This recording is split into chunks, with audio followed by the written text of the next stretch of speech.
Bueno, ya estamos de vuelta aquí en UCI Noticias y vamos a conversar el día de hoy sobre las políticas migratorias que se han implementado con respecto a la migración venezolana en el Perú, y por eso tenemos a la analista política Nancy Arellano y al analista político Carlos Jaico para poder conversar sobre ello. Primero, las damas. Carlos, ¿cómo estás, Nancy? Bienvenida. Gracias. A UCI Noticias. Tu corazón está en dos situaciones, una como analista político, que es el más frío, y otra como venezolana, la cual hace que no puedas estar de perfil en esta situación. ¿Qué te parecen las medidas tomadas por el gobierno peruano que se han puesto más laxas, creo, en este momento, del pedido del pasaporte para el ingreso de compatriotas al Perú? Bueno, yo creo que el tema es que la realidad muchas veces supera a la prescripción normativa, ¿no? A veces las normas pues prescriben algo y no siempre son atinados a lo que ocurre en la realidad. Lo cierto es que se ha vivido a lo largo del siglo XX una serie de migraciones hacia los distintos países. Venezuela en su momento recibió migraciones de distintos países de Sudamérica en la década de los 80, 70, 80, 90 incluso, con unas políticas migratorias que eran un poco restrictivas, porque en aquel momento no se había logrado pues consolidar en la región el libre tránsito de mercancías y personas, pese a que ya estaban proyectos como la Comunidad Andina de Naciones. Sin embargo, eso llevó a que había una parte de la migración que era ilegal y otra parte de la migración que era legal. Lo que estamos viendo ahorita es una diáspora en Venezuela. Estamos viendo un tránsito humano que ha tenido 3 olas, una primera ola desde el 2001 hasta el 2012, otra segunda ola del 2012 al 2015 y una tercera ola que es la que se está viviendo ahorita desde el 2016 en adelante. Se corresponden estas olas migratorias además con perfiles socioeconómicos y sociodemográficamente distintos motivadores, ¿no? En la primera ola hubo muchos empresarios, inversionistas, gente de clase alta. En la segunda ola, gente de clase media alta, con buenos niveles educativos e incluso con capacidad para invertir. Y en la tercera ola estamos viendo una mezcla donde hay personas de muy bajos recursos, por lo cual se habla, pues, además de la crisis humanitaria. Entonces, estas migraciones, ya producto pues, del desespero de una infortunada política interna en Venezuela, criminal se diría, denota o va a presentar unas características de que a toda costa, por supervivencia, la gente está buscando radicar en otro sitio.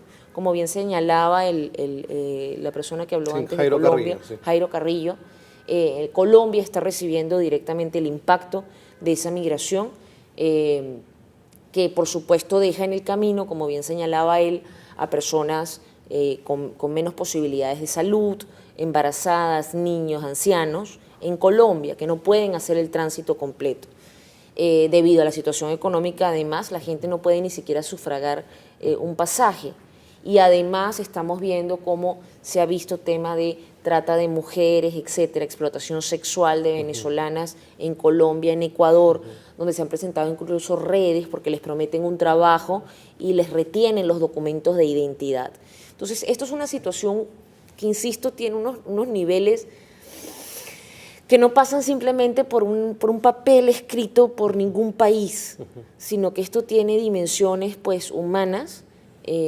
Por un lado, ya lo decía el Papa, ¿no? Buscando llamar a entender las migraciones, se refería especialmente a la crisis que había en Europa, pero además encontramos este tema en Latinoamérica sin precedentes, creo yo, por la cantidad de personas al mismo tiempo y además toda la información que disponemos sobre esta migración. Sí. Esta es una migración que estamos viendo en vivo a través de las redes sociales, cosa que no pasó hace 30 años con los peruanos, ni con los ecuatorianos, ni con los propios colombianos. En Venezuela llegó a haber 500.000 colombianos, cifra que era alta para una población de 30 millones, más ecuatorianos, chilenos, sí, etcétera, cuando todas las dictaduras. Entonces, mira, sí, mi corazón está dividido en el sentido de que objetivamente pues debo ver esto como un problema así regional, pero también como un problema pues, de una exigencia de política interna que tiene dos caras. Por un lado, garantizar la mayor tranquilidad para los peruanos, la estabilidad del Perú, proteger a los nacionales del colapso de los servicios públicos, y por otro lado las medidas humanitarias regionales, y allí es donde cabe pensarse cómo se puede dar la asimilación o la incorporación de esta migración, que insisto, tiene distintos segmentos, a las labores productivas del Perú en beneficio de todo el país. Entonces, si objetivamente puedo señalar esto y subjetivamente casi que imploras que se tomen las medidas correctas, porque por supuesto la idea de que vaya a haber un proceso xenofóbico o de que se vaya a erradicar la posición hacia los venezolanos es algo profundamente desagradable, más allá del tema racional, incluso por el tema sentimental, porque pues te afecta, ¿no? Sobre todo quienes tenemos ya casi 6 años aquí en el Perú, sentimos la diferencia. Sentimos la diferencia cuando antes te preguntaban ¿por qué elegiste Perú? Extrañados, como ¿por qué no te fuiste para cualquier otro lugar? Si podías. ¿Y por qué elegiste Perú? Porque me pareció que Perú tenía condiciones muy interesantes. Creo que Perú ha tenido... ¿O también te da la cercanía para decir, puedo volver en algún momento? No, elegí Perú, la verdad elegí muy conscientemente Perú. En aquel momento todavía estaban los Kirchner en Argentina, no me iba a ir para Argentina. Evo Morales en Bolivia, no me iba a ir para Bolivia. Correa estaba en Ecuador, no me iba a ir para Ecuador. Colombia, con todo este tema de la FARC, la verdad es que siempre tuve como cierto miedo. Y después te quedaba Paraguay, Uruguay, que estaba en su momento Mujica, que también era... Del club. Y después te quedaba Chile, con un clima mucho más severo, y Perú, que tenía mejor condición climática, mayor estabilidad en el status quo político, una constitución que garantiza que no van a poner un control de cambio de un día para otro, y perspectivas de crecimiento muy interesantes. Entonces, creo que el Perú tiene muchas tareas pendientes, y cuando uno elige a dónde puede ir a contribuir, a ser parte pues, del desarrollo, obviamente buscas un país que tenga ese piso. Correcto. Y donde pueda ser útil. Creo que muchos venezolanos vienen en ese sentido. Ayer hubo una reunión de la ONG Unión Venezolanos en el Perú, donde estaban conversando justamente con los profesionales, buscando hacer un catálogo de profesionales para buscar cómo sumar al país. Creo que esas iniciativas que son productivas para todos son iniciativas que deben seguir. Eso es parte de lo que se está haciendo motu propio los venezolanos, pero por otro lado tiene que haber pues, una conexión obviamente con gobierno, para que se pueda absorber esas iniciativas positivamente en espacios donde no hay mano de obra peruana. Y allí es donde está la tarea pendiente.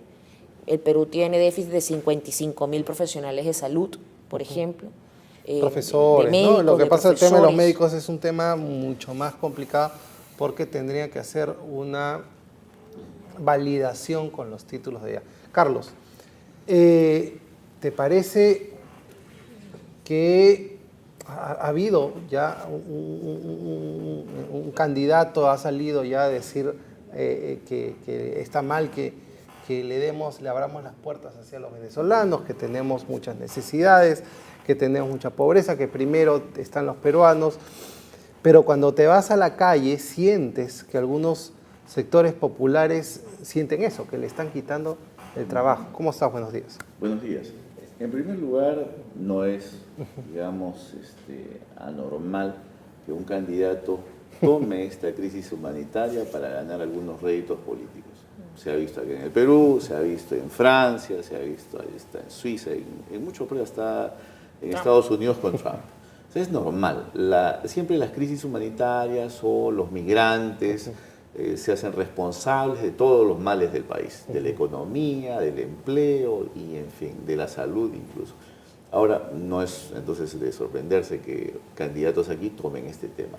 Ahora, más allá de eso, que es solamente posiciones electorales o electoreras, podemos decir, se debe también tomar en cuenta de que la población no está percibiendo bien la llegada de los venezolanos Y esto por diferentes razones. La primera es de que esta crisis humanitaria ya se veía venir, no es nuevo, no es nuevo. Cuando hay un gobierno cuyas decisiones de hoy para mañana son totalmente cambiantes y pues ejercen una presión económica sobre los ciudadanos, quienes se ven obligados a salir del país, son migrantes económicos y eso ya se sabía.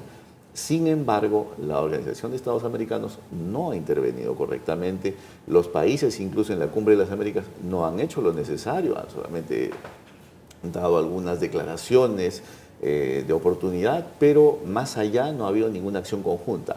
Ahora, a nivel interno ¿Tú estarías de acuerdo con que se designen cuotas como se hicieron en la Unión Europea con respecto a las migraciones? ¿No? Dijeron Alemania recibirá 1.500, España 700, Italia tantos, así. Es una posibilidad. Sin embargo, creo yo que acá lo principal es de permitirle al venezolano de ir un poco donde él desea hacer su vida. Yo creo que los países tienen, en América Latina todavía, una capacidad de absorción suficiente. Ahora, el tema es que esto está mal regulado. ¿Y por qué? En el tema de los pasaportes, por ejemplo, para frenar la llegada de los venezolanos, me parece que es una medida un poco tardía y que no se ajusta a lo que nosotros debemos ver después. ¿Y a qué me refiero? En que el venezolano debe integrarse a la sociedad peruana. ¿Y cómo lo integramos? A través, por ejemplo, de su formación académica, qué ha hecho en su país y de qué manera él puede acá en el Perú ejercer una actividad lucrativa, cómo lo hace y de manera regulada. Lo único que se está haciendo, pidiendo los pasaportes, es la inmigración ilegal. Y eso no es lo que queremos. Y verá usted que una política también de puertas abiertas, como se hizo durante el gobierno anterior, me refiero al del señor Kuczynski, significaba un efecto llamada, ¿no? Ya que las puertas están abiertas, todo el mundo ha querido venir. Y en eso se han venido pues buenos y malos, que felizmente han sido muy pocos. Entonces, todos esos actos de violencia, por ejemplo, y asaltos que hemos visto acá en Lima, por venezolanos, inmediatamente ha impactado en la población, la cual naturalmente ha ejercido un cierto rechazo. Pero a partir de ahí, creo que son casos bastante aislados, los cuales no deben generalizar. Sí, la mayoría es gente que ha venido aquí. Gente que viene a romperse el alma, ¿no? Sí, de hecho ahí es gracioso que cuando tú pides, por ejemplo, los antecedentes, ¿no? ¿A quién le preguntas los antecedentes? Te comunicas con las autoridades venezolanas. Entonces, si dices que el gobierno venezolano es fallido y justamente no ha podido controlar la criminalidad en Venezuela, realmente los antecedentes... No hay forma de organizarse, pues no hay una contraparte. Hay chicos de oposición, chicos de 18 años, 19 años, 20 años, que por salir a una calle a protestar, ahora tienen antecedentes.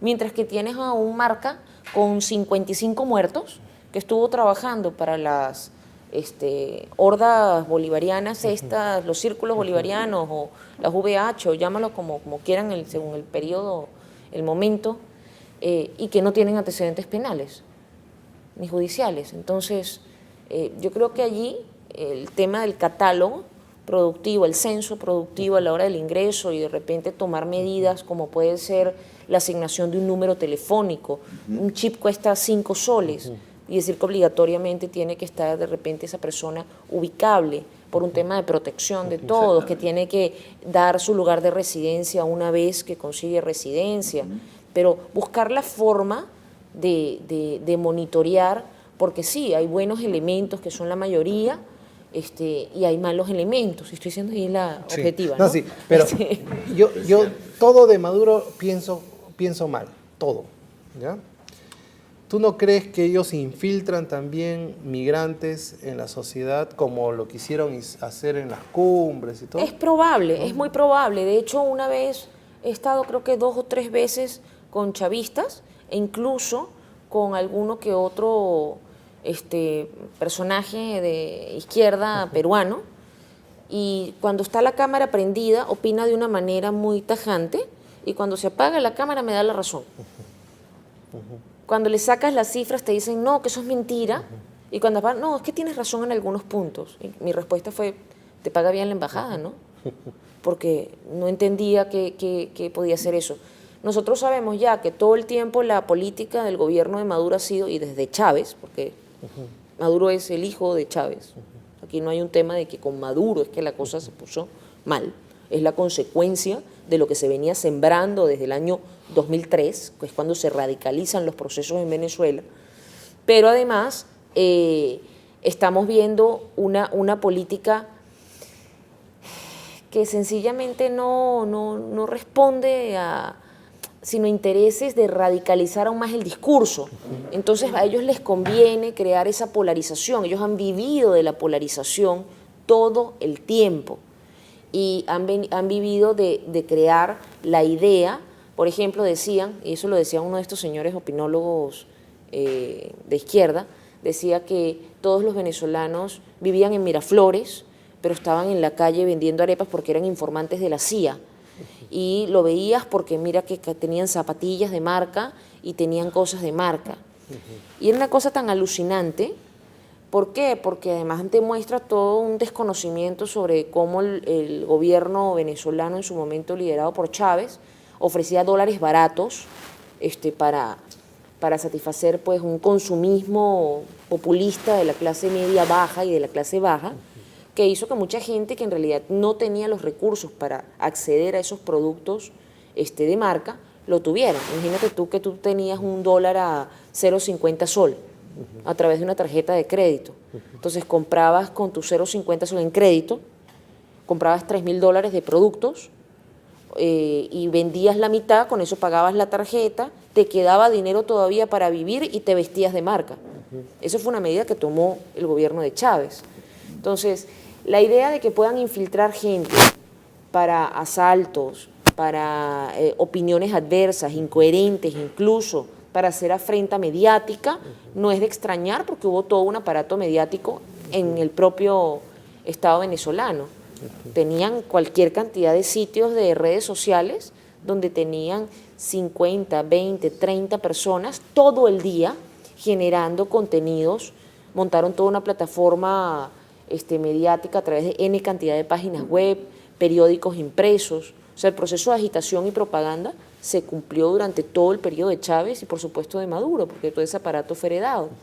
Y eso mismo lo vienen haciendo ahora afuera porque necesitan crear procesos de debilitamiento de la absorción de venezolanos en otros países, porque va a ser cada día más evidente la impericia del gobierno actual de Venezuela para manejar el tema. Y ojo, todo esto está pasando en medio de una Asamblea Nacional Constituyente. Sí. Es decir, que mañana pueden decir que Venezuela es un triunvirato y ahora se llama República Chavista de Venezuela y pueden quitar la Asamblea Nacional, el TCJ y Maduro declararse de monarca eterno. O sea, cualquier cosa puede pasar porque estamos en una Asamblea Nacional Constituyente desde hace más de un año.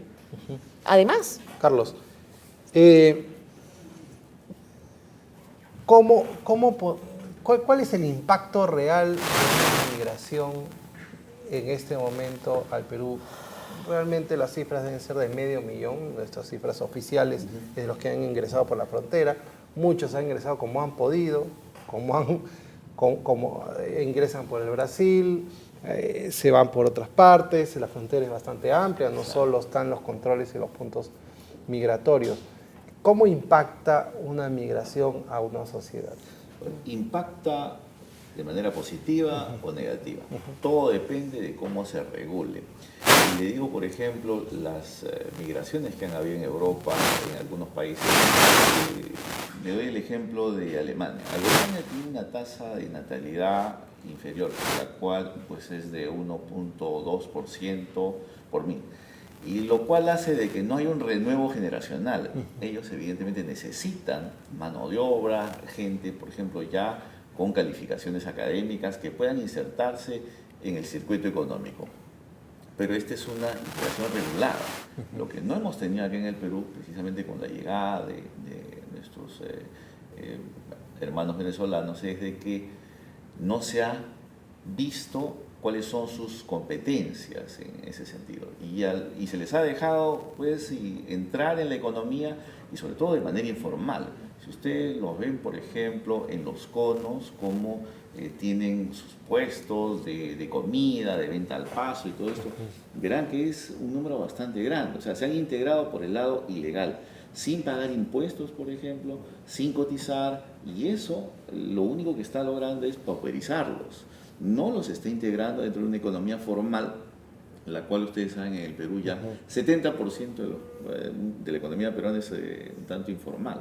Entonces, estamos contribuyendo de manera negativa a que ellos no se inserten en el lado legal, sino que en el lado informal. Y eso me parece que se debe arreglar de manera bastante rápida. Para volver al ejemplo de Alemania y Suiza incluso, son países que han regulado la inmigración y han permitido que estos sectores de la economía puedan ser, digamos, fomentados, ¿no? Como por ejemplo ciencia y tecnología, la academia, en las universidades, también en rubros como el sector relojero, por ejemplo. Han habido sectores que se han visto favorecidos por la llegada de esta nueva mano de obra joven y que sobre todo ha cotizado a las cajas de pensiones. Y que ha renovado, así es, sí, que ha renovado la población. Eso ¿no? es muy importante decirlo porque también han aportado nuevas maneras de hacer las cosas, esa proactividad que les ha permitido a estas economías avanzar. Yo creo que toda migración, sabe, es positiva, siempre y cuando ésta sea regulada, dirigida de manera ordenada. Pero el problema es que en nuestro país no somos así. Pues. Exacto. Somos desordenados, somos, no, somos reactivos, no somos preventivos, todo lo hacemos así a la champa. Y ahí hay un punto que agregar, que es que está bien que uno sea muy humano, y tenemos que serlo ante estas crisis humanitarias, valga la redundancia. El problema acá es que confundimos la humanidad con el populismo, ¿no? Abrimos totalmente, pero al mismo tiempo que no le estamos haciendo un bien a los peruanos que están acá, tampoco le estamos haciendo un bien a aquellos que vienen a labrarse un futuro. Es a ellos a quienes debemos, en cierta manera, proteger, darles las vías de acceso necesarias legales y también informarles sobre cómo es nuestra legislación, pero cómo funcionamos, para que ellos puedan, pues, integrarse. Ojo, y no se puede perder de vista que la migración por la situación de Venezuela es una migración que un altísimo porcentaje, el 80%, considera como temporal. No es una migración como destino definitivo. Lo que hace que ciertamente esta asimilación temporal hay que buscar que se productivice en beneficio del país, pero también entendiendo de que el causal de esa migración es el estado actual del mal manejo de un gobierno en Venezuela. Si esa situación se revierte, muchos de estos nacionales venezolanos van a regresar a Venezuela. Entonces no se puede dejar de lado que, si bien hay que atender este tema, no hay que bajar el frente de que se resuelva el problema. No, si tú tienes familia todavía Sí, en claro. Venezuela, ¿en qué ciudad? En Caracas. En Caracas. Toda mi familia. Toda tu familia. Tú eres la única que está acá Sí. de tu familia.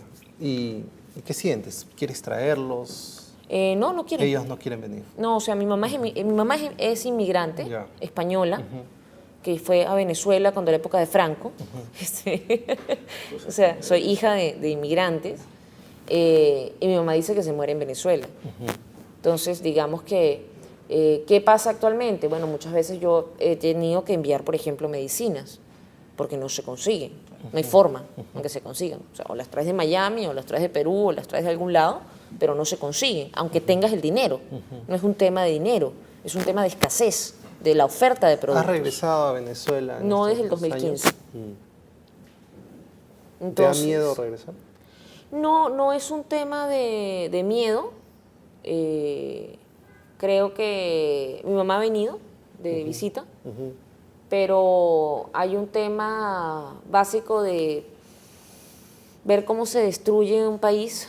Uno busca contribuir, pues, en lo que puede desde acá. Tengo muchos amigos con los que mantengo contacto, a los que ayudo, que pertenecen a los distintos partidos políticos. Uno busca siempre, por supuesto, informar. ¿Y por qué no ha podido darse la unidad real política de la oposición venezolana? Lo que pasa es que, mira, ese proceso de descomposición que llega a estos niveles es un proceso, si quieres que te sea completamente sincera, Sí. de descomposición que ha tenido, así como el chavismo creó su enemigo anterior, su enemigo interior y su enemigo exterior, el imperialismo, la oposición y los adecos y los copellanos, la propia oposición ha creado su enemigo interior, su enemigo anterior y su enemigo exterior. Es decir, existen muchos más papistas que el Papa, que en lugar de sumar fuerzas creen que ellos son los únicos que deberían tener el poder. Ha habido mucho egoísmo pero también ha habido mucho negocio. Sí. Mientras el petróleo estuvo Sobre en 100 todo dólares. eso. Yo doy el ejemplo de que Venezuela es como un amigo. Y algunos siguen haciendo sus negocios con Claro, el gobierno. pero imagínate ¿no? tú, que yo siempre digo que Venezuela es como un vecino ruidoso, pero que era regalón. Entonces tú tenías un vecino en el piso de arriba que hacía un rave y golpeaba las paredes y destruía y golpeaba a la mujer, pero Y cada él vez te que le pintaba. tocabas, él te daba una botella de etiqueta azul. Entonces tú bajabas con tu botellita de etiqueta azul y no llamabas a serenazgo. El día que tocaste, abrió y no te dio nada y te dijo que no tenía nada, ese día llamaste a serenazgo.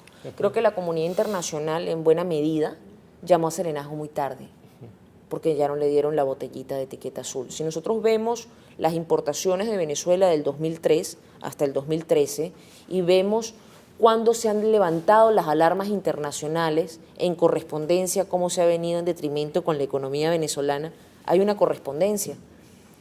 Pero además la afectación que estamos viendo ahorita es producto de la crisis, pero la crisis es porque se destruyó el aparato productivo, se propició la importación con sobreprecios incluso antes que la producción nacional, no se priorizaron los bienes a importar por un esquema productivo coherente. Hubo cosas tan absurdas como que el gobierno montó una empresa de pañales, una empresa de helados con Cuba, una empresa de ensamblajes de autos con Irán. ¿Qué sabe Irán de autos? Entonces, si nosotros vemos todo ese descalabro, comprendemos la situación actual, comprendemos por qué el gobierno no ha podido echar adelante medidas, porque es que no le ha dado la gana, pero tampoco entendemos por qué la oposición no organizó una marcha, por ejemplo, de empresarios en el año 2003 que decían, no, presidente, no queremos dólares baratos, queremos producir. No, muchos apostaron a la ganancia inmediata, cerraron sus fábricas y prefirieron importar.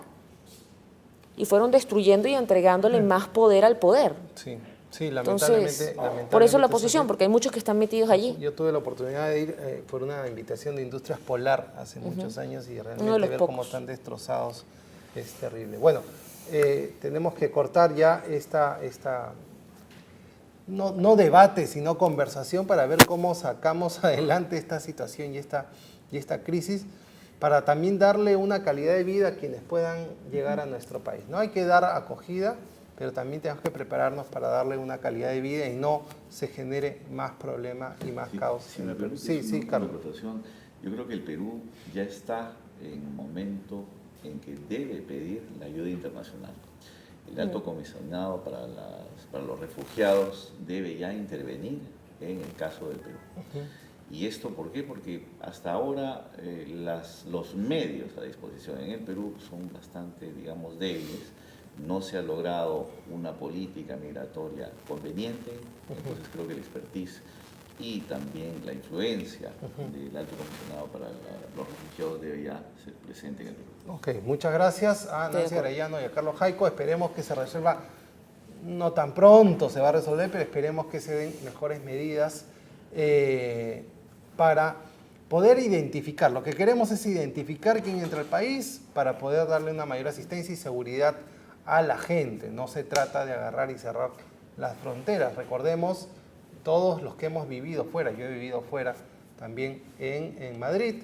Y todos los que hemos vivido fuera, si es que no hubiéramos tenido un país que nos dé una acogida, que nos permita desarrollarnos, no hubiéramos podido hacer las cosas que hubiéramos hecho. Tenemos 2 millones de peruanos en Europa, tenemos otro tanto de millones en Estados Unidos, había una diáspora peruana muy importante, en Venezuela también, que acogió a muchos peruanos en la década de los 80. Bueno, vámonos a un corte y regresamos con más en UCI Noticias.